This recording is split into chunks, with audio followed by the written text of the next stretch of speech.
Bom dia, bom dia, bom dia. Deus, Ele é sempre bom, sempre bom,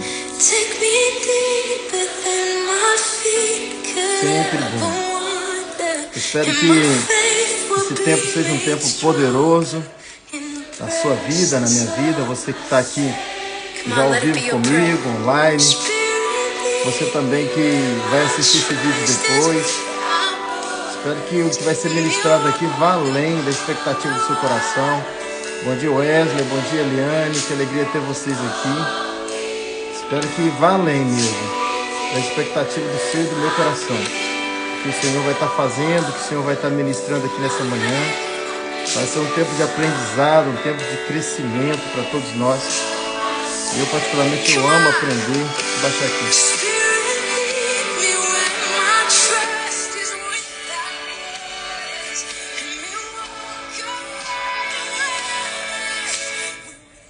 Aí, eu amo parar para aprender. Espero que você seja assim também, né?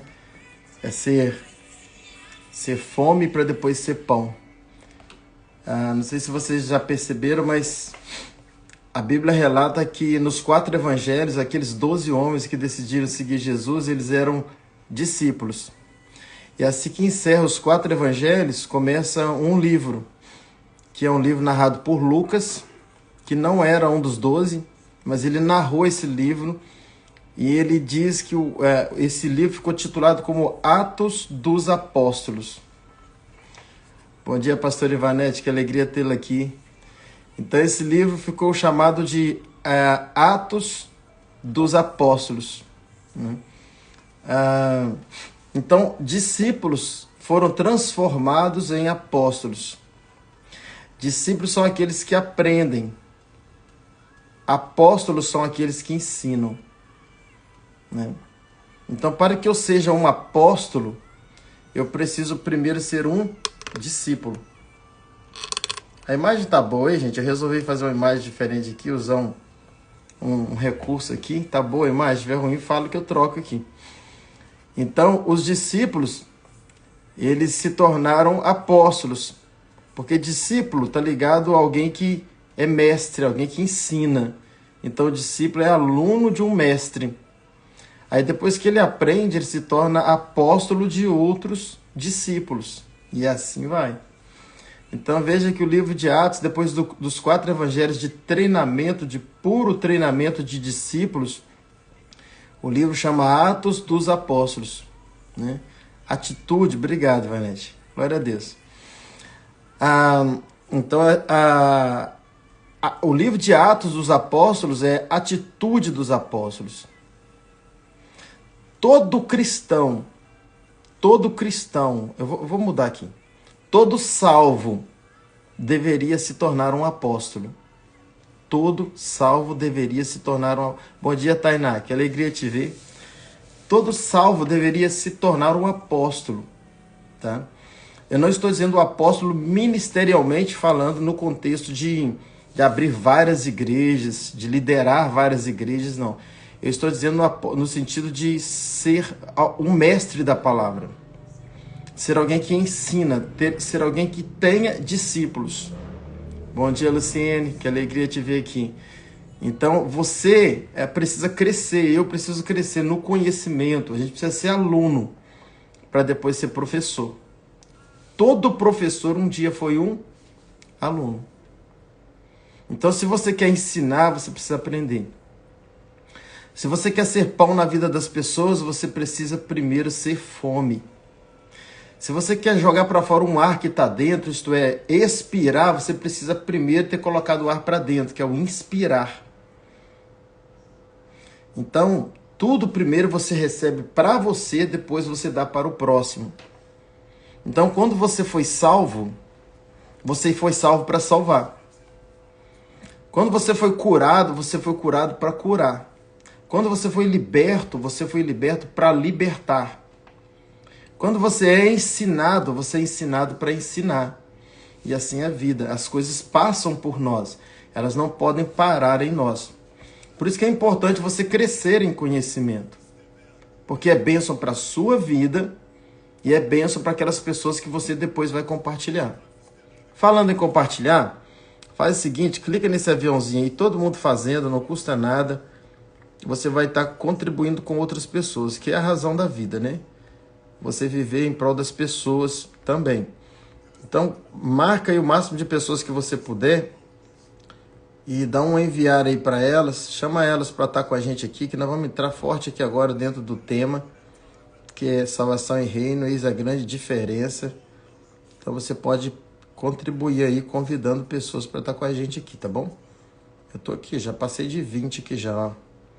Vai marcando aí aqueles que estão online aí e chama para cá.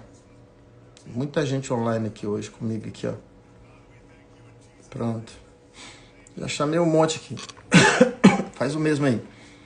Bom, a gente tá numa série bem bacana, né? Que é Salvação e Reino, eis a grande diferença. E é de fato diferente. Salvação é uma coisa, reino é outra. Salvação é pela graça, reino é pelas obras. Não que o reino você não conquista pela graça também, mas você precisa ter obras para alcançar o reino. Salvação é do céu para a terra, é uma obra que Cristo veio nessa terra, Jesus veio como homem, nasceu entre nós, o verbo se fez carne, habitou entre nós, morreu a nosso favor e pagou pela nossa salvação. Então a gente apenas crê nessa obra e nós somos salvos. Então é tudo que vem do céu para a terra. Reino é uma resposta que a terra dá para o céu. Então reino é uma atitude de gratidão por tudo aquilo que Jesus já fez por você, que é a sua salvação. Então, se você não tem nenhuma resposta, se você não dá nenhuma resposta para Deus pela sua salvação, é bem provável que você não é do reino. E se você não é do reino, você tem a mesma quantidade de eternidade que todos os salvos. Porque todo salvo tem a mesma quantidade de eternidade. Mas talvez você não terá a mesma qualidade de eternidade. Tem muita gente que pensa que basta ir para o céu, tá bom demais, um cantinho no céu. Satanás, o anticristo, ele sempre vai colocar isso na sua mente, porque você se acomoda, principalmente quando você consegue ter a revelação dessa maravilhosa graça de saber que você é salvo não por aquilo que você faz. Então você cai no comodismo, e é isso que ele quer. Porque se você for acomodado, você vai salvar alguém? Você vai beneficiar alguém? Você vai ministrar na vida de alguém? Você vai ajudar alguém? Não vai. E é exatamente o que Satanás quer fazer. Ele quer que você apenas creia que basta ser salvo. Que salvo é suficiente demais para você e para mim. Isso é uma mentira do inferno, é um engano do inferno. E é triste dizer isso, que a maioria das pessoas dentro da igreja, até mesmo líderes, pastores, pregadores, pensam também dessa forma. Que basta ser salvo, basta um dia. Olá, Ivoneide, que alegria te ver, Fabinho, pastora Fátima, bom ver vocês aqui. Então, ele coloca esse engano, que infelizmente hoje está dentro da igreja, que basta você ser salvo, o importante é você ter um cantinho lá no céu. Querido, se a salvação fosse o suficiente, fosse o melhor da eternidade, Jesus não ficaria o tempo todo nessa terra, andando como um mestre da palavra e ensinando sobre reino. Se você analisar os 4 evangelhos, Jesus não fala de salvação praticamente nada, mas ele fala de reino o tempo todo. Por que Jesus pregaria sobre reino se o reino não fosse mais importante? Pense nisso. Ele começa, eu estou repetindo aqui algumas coisas para ficar bem gravado. Ele começa a pregação dele como? Mateus 4,17, ele começa dizendo assim, arrependei-vos, porque é chegado a vós o reino dos céus. Então Jesus a todo instante ele falou de reino. É um grande engano do inimigo esse entendimento que se você vai para o céu já está bom demais. Claro, é uma bênção ir para o céu. É uma bênção ser salvo, é uma graça de Deus, é um favor, é uma bondade de Deus. Mas o melhor da salvação não é a mera salvação. O melhor da salvação é o que você conquista como salvo. É o privilégio, é o galardão de um salvo.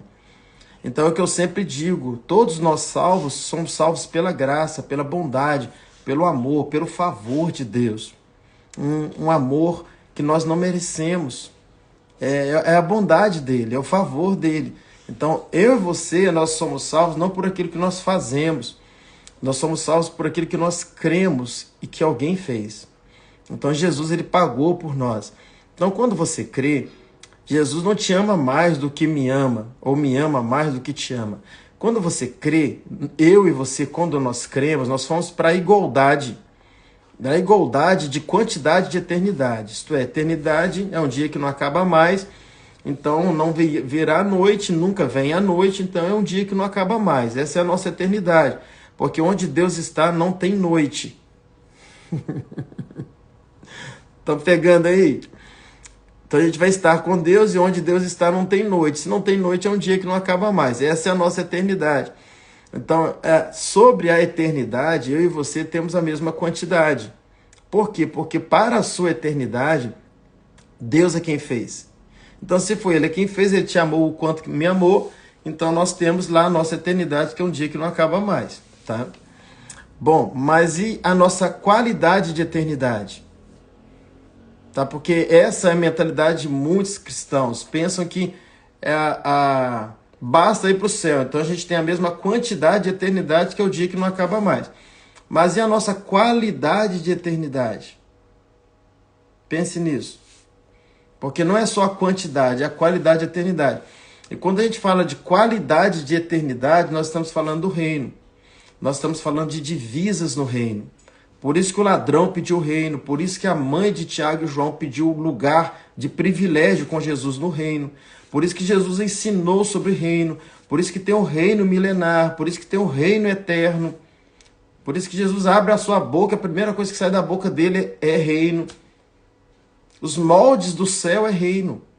Desde quando Lúcifer, Satanás ainda era Lúcifer lá no céu, existia um molde, existia um modelo do céu. Era um modelo, e sempre foi um modelo hierárquico.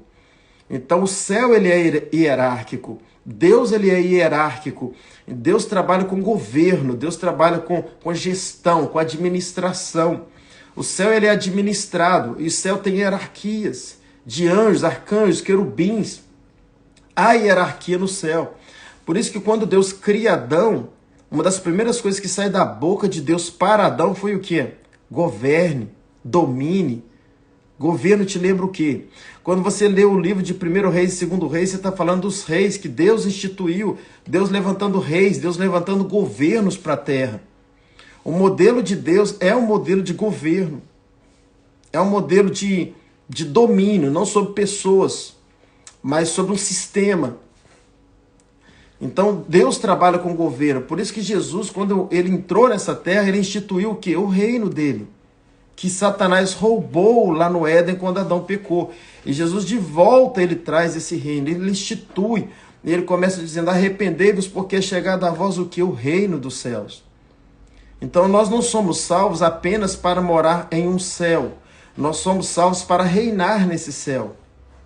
Nós somos salvos para governo, nós somos salvos para uma posição hierárquica, nós somos salvos para ter um lugar de governo sobre as nações dessa nova terra, desse novo céu.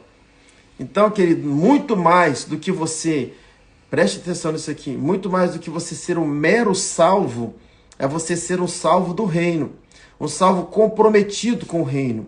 Quando você lê a parábola das virgens, que a gente falou nesses dias, você vê claramente Jesus dizendo, o reino dos céus é semelhante a 10 virgens. E 5 dessas virgens não conquistaram o reino. Por quê? Porque eram salvas, mas salvas que não tinham comprometimento com o rei, comprometimento com o noivo, comprometimento com o plano, o projeto dos céus na terra. E Paulo já vai dizer em Romanos capítulo 5, versículo 17, que aqueles que recebem a abundância da graça, eles devem reinar em vida. Então o reino ele foi, ele é e ele será. Então você não precisa ser um salvo mesquinho, um salvo, não sei se é essa a palavra, um salvo miserável, um salvo que vive uma vida muito mais de escravo do que como filho de Deus. Muitos desses é porque não entendem que eles são reis nessa terra. Jesus, quando ele fala em Apocalipse do rei dos reis, ele está falando do rei que é ele e nós somos esses reis. Pelo menos deveríamos ser esses reis. Senhor dos senhores, nós somos esses senhores e ele é o Senhor.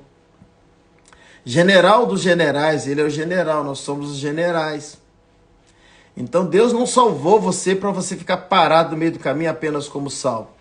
Deus salvou você para uma missão, para uma responsabilidade, para ser a resposta da terra para o céu. De uma obra que já foi feita no céu, ao nosso favor, que foi dar o seu filho e que veio a essa terra. Então, querido, não seja apenas um salvo do chão de fábrica. Estou usando essa linguagem, tem muita gente que entende. Então não seja um salvo lá na ponta, seja um salvo que dê o seu melhor. E quanto mais você compreende, preste atenção, quanto mais você compreende a obra da cruz, o amor de Deus, o amor incondicional, a graça, a bondade, o favor dele, mais você o ama. E quanto mais você o ama, mais você de fato se entrega, mais você se torna um salvo do reino. Ok? Bom, eu não vou continuar aqui falando sobre o que eu estou falando aqui até agora, nesse momento, porque tudo que eu estou falando estão nas lives anteriores. Para. Disciplina, foco. Assista todas essas lives. Essa é a sexta, eu acho. Vai assistindo uma por uma, acompanhando, porque eu venho trazendo todo esse esclarecimento da diferença entre salvação e reino. E que você não foi chamado apenas para ser salvo, mas você foi chamado para reinar com Cristo. Bom, então semana passada eu falei dos 2 arrebatamentos que vão acontecer. Um que acontece antes da grande tribulação, um que acontece depois. Ah, pastor, eu nunca ouvi falar sobre isso. Assista lá que você vai ouvir falar, tá? E vai entender melhor sobre esse assunto. E também nós falamos que íamos falar aqui sobre Apocalipse 21. Ver se eu consigo até encerrar esse tema hoje com vocês aqui, de Apocalipse 21, que fecha esse assunto de salvação e reino. E eu vou mostrar algumas coisas para vocês aqui, que talvez você nunca reparou. Talvez, tá, gente? Talvez você nunca observou isso na Bíblia. E que faz uma grande diferença quando você tem esse entendimento, tá? Então, assim, talvez você nunca ouviu, também nunca leu, nunca aprendeu, e eu vou estar trazendo isso para vocês sobre Apocalipse 21. Eu vou começar falando alguma coisa aqui que, a princípio, te parece até uma heresia, parece que não faz sentido o que eu vou falar. Mas vou provar para você que faz. Então, assim, a frase que eu gosto de falar para impactar é a seguinte: ninguém vai para o céu. Ouviu aí? Ninguém vai para o céu. Eu falo isso meio que brincando, só para a gente prestar atenção aqui. Ninguém vai para o céu. Por que ninguém vai para o céu? Porque não é a gente que vai para o céu. É o céu que vem para a terra. Isso está de forma muito clara em Apocalipse 21. A gente só precisa prestar atenção. Só prestar atenção. Olha o que acontece em Apocalipse 21. O que a gente vai ler aqui é depois do milênio, tá? Já aconteceu o governo na terra de 1000 anos, Jesus e a igreja, tá? E aqui então acontece no final do milênio, aí um pouco antes. Eu não vou falar isso tudo aqui não, gente, porque se eu for falar isso tudo vai muitas lives aqui. Eu tô com outros assuntos para tratar para frente já. Então, assim, depois que acontece o milênio, depois vocês leem Apocalipse 20, eu dou essa dica para vocês. Apocalipse 20 fala do grande juízo, que é o juízo do trono branco, onde todos os mortos vão ressuscitar. Quem são esses mortos? Os condenados, porque os absolvidos já ressuscitaram no final da grande tribulação, já subiram para as bodas do Cordeiro, já desceram para o governo milenar, já passaram pelo governo milenar. E aqui em Apocalipse 20, no versículo 11, fala sobre o final do milênio e do início, então, do governo, final do milênio e do início do juízo final. E no juízo final ressuscita os outros mortos. Por isso que João vai dizer que bem-aventurados são aqueles que participam da primeira ressurreição. Por quê? Porque a primeira é para os salvos, a segunda é para os perdidos.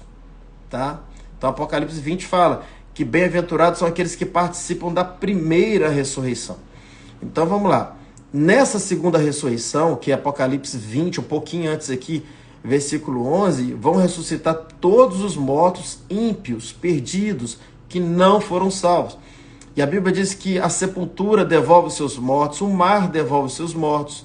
Então todos participarão desse grande trono branco, que é estar diante do tribunal para o julgamento. E a Bíblia diz que será ali julgado todos estes que foram condenados ao inferno, e eles serão lançados no lago de fogo. A Bíblia diz que a morte e o inferno será lançado no lago de fogo. Presta atenção. Deus manda alguém para o inferno? Não. Deus não manda ninguém para o inferno. Aliás, eu costumo dizer isso também, que ninguém vai para o inferno. Preste atenção nisso aqui. Se você achar que faz sentido, ninguém vai para o inferno e ninguém vai para o céu. E eu vou explicar esses dois porquês aqui. Por que ninguém vai para o inferno? Vou falar sobre isso primeiro então. Ninguém vai para o inferno porque ninguém vai para o lugar que já está. O ser humano, ele não vai para o inferno, ele já está no inferno. Aí você fala assim, então morreu, acabou? Não, o inferno vai para o lago de fogo. Se o inferno vai para o lago de fogo, todos aqueles que morrerem no inferno, no mundo infernal, também vão estar no lago de fogo. Então, o condenado, ele vai para o lago de fogo. Mas não é o inferno, é pior ainda. É pior ainda. O inferno será lançado no lago de fogo. Então, todas as pessoas que estiverem no inferno vão também para o lago de fogo. Por isso que Deus não manda ninguém para o inferno. Quem mandou foi Adão. Quando Adão condenou a humanidade, todo ser humano ficou no estado de condenação. Por isso que Jesus veio para absolver. Onde é o inferno, então, pastor? O inferno é esse mundo infernal. O sistema é infernal. O sistema do mundo já é infernal. Por isso que Jesus veio nesse sistema e falou o quê? O que a gente acabou de falar agora. Arrependei-vos porque é chegado a vós o reino dos céus. Ele veio no sistema de inferno por causa do pecado e falou, olha, se arrependa, porque dentro desse sistema mundial infernal, que o mundo jaz no maligno, que ele é quem governa, a Bíblia chama em Colossenses de império das trevas, é nesse lugar que Jesus veio e estabeleceu e começou o quê? O reino dele. E é esse reino que a gente está falando sobre ele. Então, quando você é salvo, você entra nesse reino. E é dentro desse reino que você está livre do inferno. Então, presta atenção, quando o inferno for lançado no lago de fogo, você que creu em Jesus, você não está no inferno. E por você não estar no inferno, você não será lançado no lago de fogo. Está entendendo? Então, um dia, aí você pode ler, você que está com a Bíblia aberta, lê em Apocalipse 20, versículo 14 e 15, tá? Que é um pouco antes aqui, ó.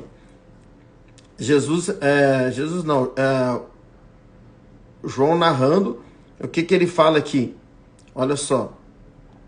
No último versículo de Apocalipse 20, ele fala assim, olha, e a morte e a sepultura foram lançados no lago de fogo. Tem tradução que está a morte e o inferno foram lançados no lago de fogo. Essa é a segunda morte.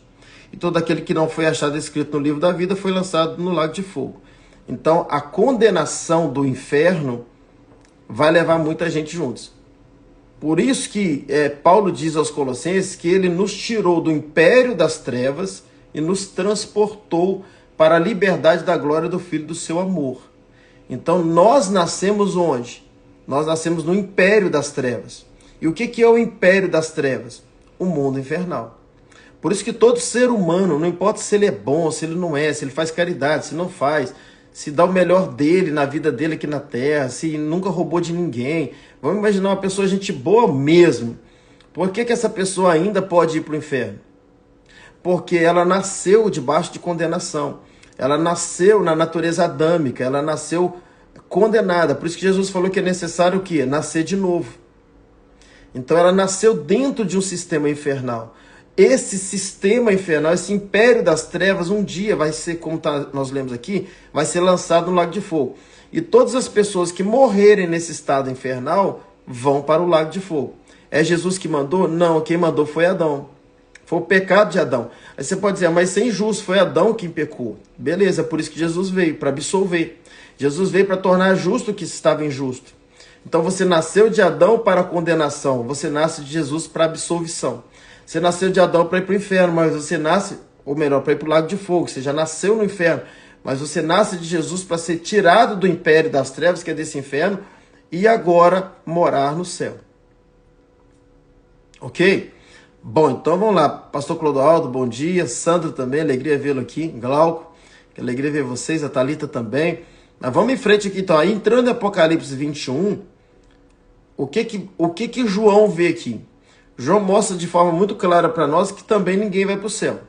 Ninguém vai para o inferno, porque é o inferno que a pessoa já está e vai ser lançada no lago de fogo. A pessoa vai então para o lago de fogo, que é pior que o inferno. E ninguém vai para o céu. Por que ninguém vai para o céu? Está aqui.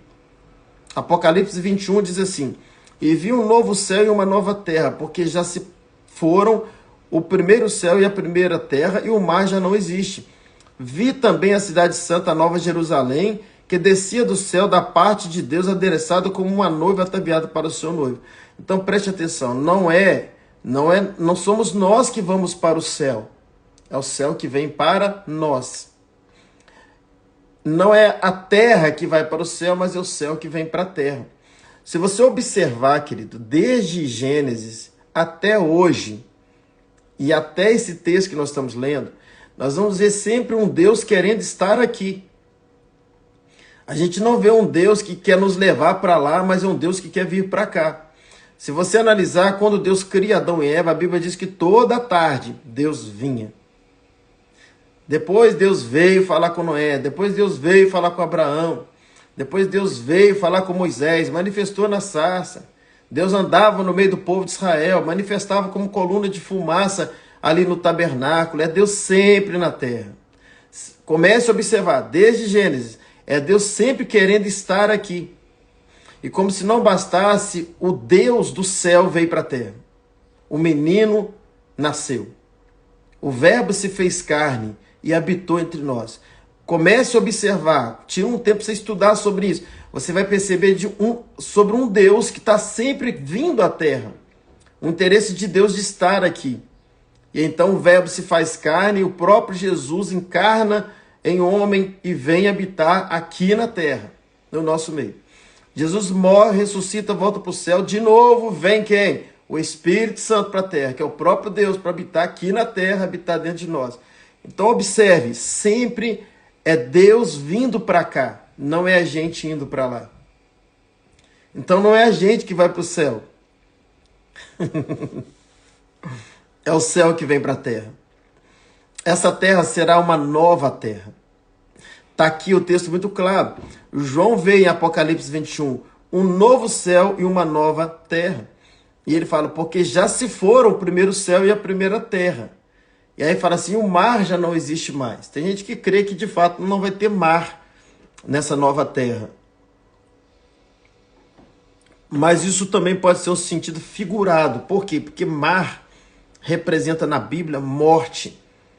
Então, quando fala o mar não existe mais, pode estar dizendo não vai ter mais morte. Pode ser, tá? E aí ele fala assim, eu vi a cidade santa, a Nova Jerusalém, olha isso aqui, que de Deus descia do céu. Então não é a terra subindo para o céu, mas é o céu descendo para a terra. Aí fala que de Deus descia do céu, da parte de Deus, adereçada, ataviada, como uma noiva para o seu noivo. Então veja, é o céu descendo, não é a terra subindo. É isso que João viu. Apocalipse 21. Olá, Betinha, olá, Fauzi, que alegria ver vocês. Então, olha só, o texto diz que João vê o céu descendo para a terra, não a terra subindo. Aí você fala assim, mas lá em 1 Tessalonicenses 4 fala que a gente vai subir, a gente vai ser arrebatado e a gente vai encontrar com o Senhor nos ares. Sim, sim, a gente vai encontrar com Ele nos ares. Mas nesse mesmo texto fala da volta de Cristo, que vem para o governo milenar. Então esse povo que sobe para os ares, sobe para um momento com o Senhor, que são as bodas do Cordeiro, o tribunal de Cristo, e desce para o governo milenar. Então no governo milenar estão tudo na terra. Eles já estão aqui na terra governando por 1000 anos. Porém, nesse tempo que vai ser um reinado de paz, um governo de paz, o ímpio ainda vai continuar na terra, como eu falei agora há pouco, só no final do milênio que eles serão julgados. Então não é ainda a nossa eternidade, é um reino milenar. Eu costumo dizer que é um abridor de apetite para a eternidade, é um iniciozinho, que é esse milênio. Então vai ser aqui na terra, bom dia Meire, que alegria te ver aqui. Então vai ser aqui na terra o governo milenar, e a igreja já está aqui na terra, Jesus já está governando aqui na terra. E aí então João vê no final do milênio, aqui em Apocalipse 21, que já está quase no fim de tudo, ele vê a cidade santa descendo.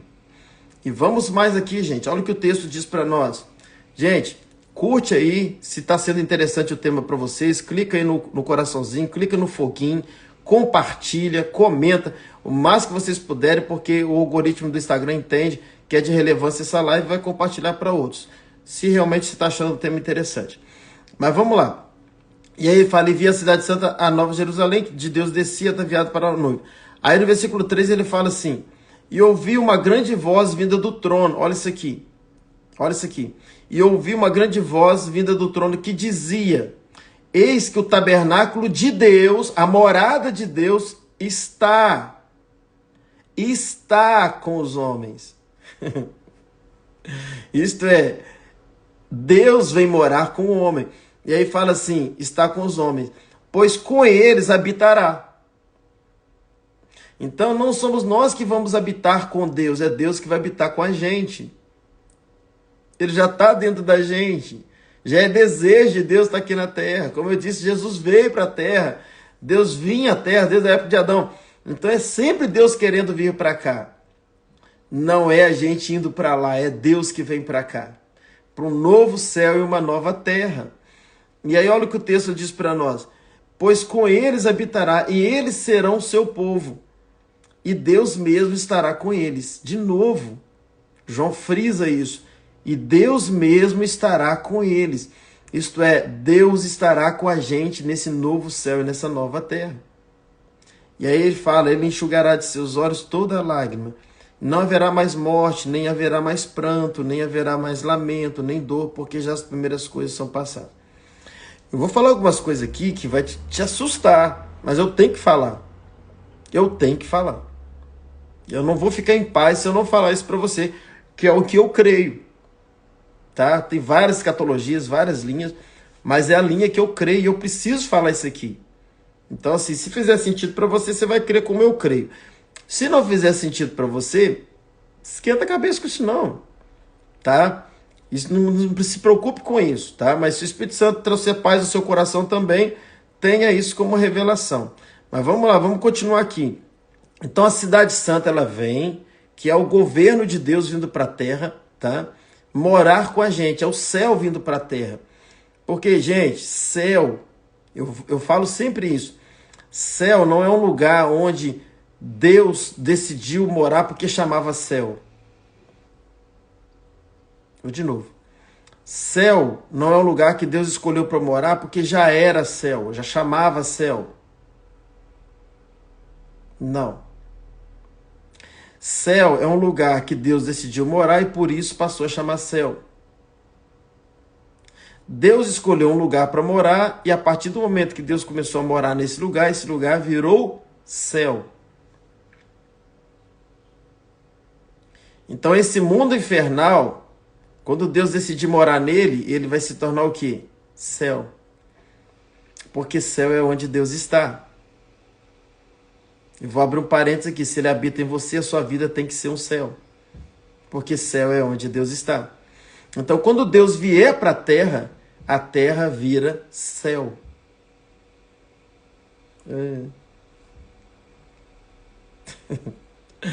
Ai, Jesus. Mas não é isso que eu vou falar ainda não, tá? Não é isso não. O que eu vou falar aqui é algo assim que pode te impactar. Aí você analisa, tá bom? Então vamos lá. Olha o que diz no versículo 9. E veio um dos 7 anjos que tinha as 7 taças cheias das 7 últimas pragas e falou comigo dizendo, vem mostrar-te-ei a noiva, a esposa do Cordeiro. Então o que acontece? A Nova Jerusalém desce, que é o governo de Deus, que é o próprio Deus, é o trono de Deus, e ela desce, cresce, acredita que ela vai descer exatamente na região de Israel. Então ela desce, ela se instala, e o ancião chama João no monte e fala assim, olha lá, deixa eu te mostrar. Agora olha só, olha isso aqui. Ele não disse assim, vem cá que eu vou mostrar para você onde todo salvo vai morar. Não, ele fala assim, vem cá que eu vou mostrar para você a noiva, a esposa do Cordeiro. E a gente vem construindo isso aqui, que nem todo mundo é noiva. Nem todo mundo é esposa. Olá, Yara, que alegria te ver. Deus é bom. E o neném, já nasceu? Deus é bom, é sempre bom. Então, olha só. A esposa do Cordeiro foi mostrada, que era o quê? Que era a Nova Jerusalém, o governo de Deus. Aí o texto vai dizendo que ele foi levado em espírito numa montanha, uma alta montanha, e mostrou a grande cidade, a Santa Jerusalém, que do céu descia da parte de Deus. Amém. Vai nascer abençoado. Deus é bom. Então, olha só. Então, essa esposa, preste atenção nisso aqui, que ela desce do céu para começar a governar nessa nova terra, que é um novo céu, que essa terra vai encerrar e vai começar um novo céu. Bom, vamos lá, gente. Aí ele começa a falar agora, olha só. Tendo a glória de Deus e o seu brilho era semelhante a uma pedra preciosíssima, como se fosse jaspe cristalino. E agora João começa a falar como que vai ser esse lugar. Como que vai ser essa cidade santa, a nova Jerusalém, que vem do céu para a terra, para a nossa eternidade. Ele começa a construir isso. E ele vai falando das portas, ele vai falando dos muros, tá? E tudo vai sendo organizado. Tudo vai sendo organizado conforme o projeto de Deus. Vai falando do tamanho dessa cidade. João vai construindo todo esse raciocínio. E aí é o que eu vou falar daqui a pouquinho, gente. Presta atenção que eu vou falar aqui. Talvez já te assustar. Olha isso aqui. Aí já é boa tarde, né, Fauzi? Verdade. Aqui é quase boa tarde. Todo mundo falando bom dia, porque lá no Brasil é mais cedo. A Fauzi está falando de Moçambique. 2 horas acima de Portugal, 5 acima do Brasil. Então vamos lá, gente. Aí, olha só isso aqui. Versículo 23 fala assim: a cidade não necessita nem do sol, nem da lua, para que nela resplandeça. Porém, a glória de Deus a alumia, isto é, a clareia, e o cordeiro é a sua lâmpada. Então, é o que eu falei agora há pouco. Deus faz de qualquer lugar virar céu. Então, Deus, ele já é a própria luz. Então, ela não precisa de luz, já tem a luz própria, que é a luz do próprio Deus. E onde tem essa luz, nenhuma noite tem o poder de ofuscar. Então, a nossa eternidade vai ser um dia que não acaba mais, porque Deus vai estar na nossa eternidade. E as trevas não têm poder sobre a luz. Na realidade de hoje, Deus criou a noite e criou o dia. Então, quando encerra o dia, a noite vem entrando. Ou melhor, a própria noite encerra o dia. Governa o dia. Entende? Aí começa a noite. Todo dia tem noite. Só que Deus é mais poderoso do que as trevas. É mais poderoso do que a noite. Então, quando a noite vier, ela vê Deus e para. Então, ela não consegue escurecer, porque Deus é a luz. Então, o que vai ser a nossa eternidade? É um dia que não acaba mais. Que a gente fica esperando a noite, e a noite nunca vem. Porque se ela tentar vir, ela não sobrepõe a luz, que é o próprio Senhor. Então, nossa eternidade será um dia que não acaba mais. Eu ainda não falei o que eu quero falar, tá? Mas vou entrar daqui a pouquinho, pra gente encerrar aqui. Aí fala, a cidade não necessita nem do sol nem da lua, para que nela resplandeça. Porém, a glória de Deus, veja que não vai ser mais lua ou sol. Não vai ser mais, vai ser o próprio Deus.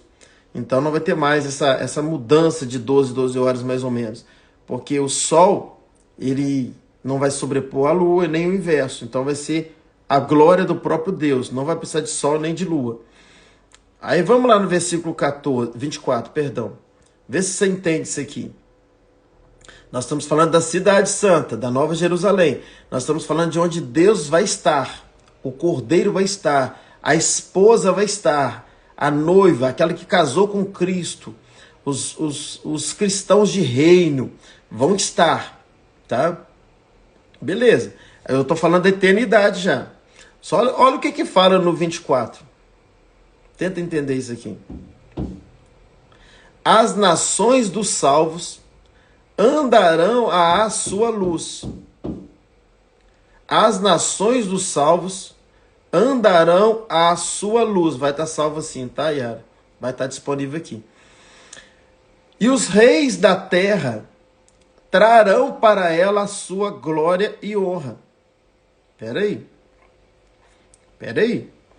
Versículo 26. E a ela, aí fala no 26 de novo. E a ela trarão a glória e a honra das nações. Jesus, o que é isso? Peraí. Não já acabou tudo?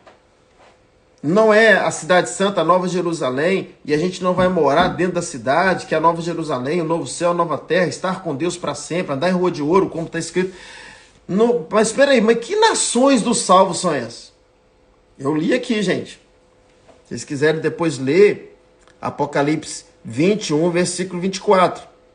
As nações dos salvos andarão à luz, a sua luz, e os reis da terra.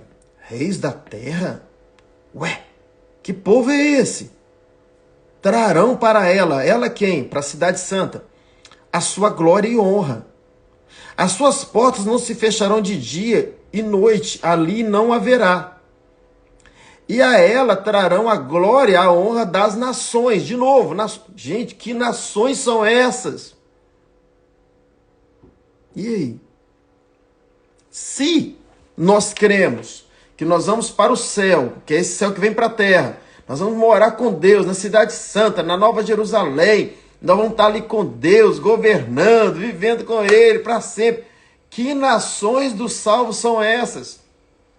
Que reis da terra são estes que vão vir a essa nação, a essa cidade, trazer honra, trazer glória? Aí agora bagunçou tudo. Eu vou precisar entender isso. Porque se todos nós vamos estar no mesmo lugar, se todos nós vamos para o céu, se todos nós vamos estar nessa cidade santa, com Jesus, vivendo com Ele, por que então que o texto está dizendo para mim que as nações da terra... Gente, nós já estamos falando de eternidade aqui, já passou um milênio. Por que que o texto está dizendo, eu vou ler de novo, irmãos, porque talvez você nunca ouviu isso. Por que que o texto está dizendo que as nações dos salvos andarão à sua luz e os reis da terra trarão para ela, virão de algum lugar, trazendo para ela a sua glória e honra? As portas não se fecharão de dia e de noite. Por que que não vai fechar? Porque essas pessoas vão entrar e sair para honrar ao Senhor, para glorificar ao Senhor. E o texto repete de novo no 26. E a ela trarão a cidade, trarão a glória e a honra das nações. Que nações são essas, pastor? Tá vendo? Se você vier assistindo todas as lives, da parte 1, parte 2 até essa parte 6, você vai entender. Vai ficar muito fácil você entender. Quando você discernir que reino é uma coisa e salvação é outra. O que que o texto está dizendo para nós? Que os salvos de galardão, os salvos de reino, as virgens prudentes, os salvos com resposta ao céu, salvos comprometidos, salvos que conquistaram a posição de noiva, salvos que participaram do casamento, das bodas do Cordeiro com uma esposa do Cordeiro, estes estarão nessa cidade santa, governando o novo céu e a nova terra. Só que todos os salvos que não têm esse nível de comprometimento vão estar espalhados nessa nova terra e que vão estar lá de tempo em tempo levando honras, mas não vão morar dentro da cidade santa, vão morar do lado de fora. Eu estou falando a todo instante aqui que uma coisa é salvação, a outra coisa é reino. Eu estou falando. Talvez você nunca leu isso. Depois leia com calma Apocalipse 21, você vai perceber que tem a cidade santa, aqueles que vão estar dentro dos muros, aqueles que vão estar governando o novo céu e a nova terra, e terão as nações dos salvos espalhados. São lugares diferentes na eternidade. É o que eu estou falando a todo instante. Até porque, querido, para a gente encerrar aqui, eu vou encerrar esse assunto com vocês aqui. Depois assistem tudo lá. Olha só. Até porque não faz sentido, irmão. Não faz sentido. Deus é justo ou não é? Nós somos injustos até na nossa justiça. Mas Deus, Ele é justo. Ele é justo. E você pensa que Deus será justo pegando uma pessoa que a vida inteira fez da vida dela o que ela quis. usufruiu de tudo que é tipo de pecado nessa terra, sabe? Não quis Deus, não quis nada com Deus. E no último instante da vida dela, alguém pregou para ela, no último minuto, e ela creu em Jesus como Salvador. Lá nos 70 anos de idade, depois de ter feito tudo que quis nessa terra, ela aceitou Jesus, ela creu, e ela foi salva. Foi ou não foi? Claro que foi. O ladrão foi salvo. Agora pensa num outro caso. Alguém que se converteu cedo, 18 anos, entregou a vida para Jesus, morreu com os mesmos 70, porém com uma vida entregue, rendida, servindo a Deus, ganhando alma, missionário. Vamos pensar num crente mesmo? Missionário lá no Afeganistão, pregando o evangelho, sabe? E morreu com 40 anos, nem chegou a 70, degolado por causa do evangelho, serviu a Deus, se entregou. Vamos pensar nos apóstolos, vamos pensar nos discípulos, no Estevão. E esses homens vão morar na mesma eternidade, igualzinho a esse que lá no fim da vida que aceitou Jesus? Claro que não. Claro que não. Cada um terá a sua recompensa. Por isso que o ladrão pediu o reino, mas ele... Olá, Marli, portuguesa, que bom te ver aqui. Tá tudo bem? Já se adaptou ao novo clima aqui? Tá começando agora, né? Bem-vinda. Então, olha só. O ladrão, ele pede para Jesus o reino. Isto é, ele pede a cidade santa. Ele pede o melhor da eternidade. É nesse lugar que a mãe de Tiago e João falou assim, põe eles assentados do seu lado lá na nova cidade, na cidade santa. Aí ele vai e fala assim, olha, compete ao Pai resolver isso, não sou eu, isso não é comigo. É por isso que o ladrão pede o reino, ele pede estar dentro desse lugar, ele pede o melhor lugar da eternidade. Mas Jesus falou assim, eu não posso te dar o melhor lugar, você não tem obra, você não teve tempo, você já está morrendo aqui na cruz, mas pelo menos para a nação dos salvos eu te levo. Pelo menos para a nação dos salvos, pelo menos para que você não fique dentro da cidade santa, mas que você fique nas nações dos salvos, eu vou te levar. Então hoje mesmo estarás comigo no paraíso. Então é isso, querido. É isso. Eu encorajo a todos vocês, primeiro, compartilhe se está fazendo sentido o que a gente está falando. Compartilhe o máximo que vocês puderem, porque é algo que não é muito falado, isso já te adianto. Ah, deixa eu ver os famosos do mundo aí pregando sobre isso. Não prego. Não prego, mas é o que eu creio. É o que eu creio. Eu sou um improvável no meio a tantos aí. Eu sou um improvável, mas é o que eu creio. É uma verdade que eu creio. Então veja se faz sentido. Veja se faz sentido. E eu te oriento, eu desafio você parar, focar, se disciplinar. Pega esses seis cafés, são 6 lives, que eu venho construindo esse raciocínio que nós somos salvos pela graça e conquistamos o reino pelas obras. Assista todos, assista um dia, outro no outro, vai assistindo, criou a disciplina de 6 dias, você vai assistir todos esses episódios que nós ministramos sobre a salvação pela graça e o reino pelas obras. E é claro que também é pela graça, mas é necessário que tenha obras. Espero que Deus tenha falado do seu coração. Eu fiz um resumo sobre o que eu creio nessa linha escatológica, sobre essa diferença de salvação e reino, mas de qualquer forma tem bastante conteúdo nesses 6 vídeos aí. E eu te peço que, pastor, esse assunto é interessante para mim, eu gostei desse assunto, e assim, eu acredito dessa forma agora. Então o que você vai fazer? Compartilha. Compartilhe o máximo que você puder, para que outros também ouçam e aprendam dessa forma, ou até mesmo, pelo menos, eles possam ver se faz sentido ou não. Que você tenha aí uma quarta-feira abençoada, uma quarta-feira poderosa. A Zeni chegou aqui agora, o Florentino também. Bom, não tem problema ter chegado agora, apesar de já estar encerrando, mas vai estar disponível aqui para vocês esse café, essa live. Eu espero que vocês tomem esse café aí, tá bom? E assista toda essa série, e esse é o último dia dela. Que vocês tenham, de fato, um dia poderoso. E até sexta-feira, tá? Pessoal que chegou mais tarde aqui, sexta-feira, toda segunda, quarta e sexta, 7h30 da manhã do Brasil, 10h30 de Portugal, 12h30 de Moçambique, a gente se encontra nesses 3 horários aí, 12h30 em Moçambique, 10h30 em Portugal, 7h30 do Brasil. A gente se encontra para tratar um pouquinho sobre essa maravilhosa graça, esse favor, essa bondade de Deus. Pastor Inácio acabou de entrar também, alegria tê-lo aqui. Então, assim, a gente está encerrando aqui agora, gente, mas essa live vai estar disponível para todos vocês, tá bom? Então, até sexta-feira, 7h30 do Brasil, ok? Tamo junto, Deus é sempre bom.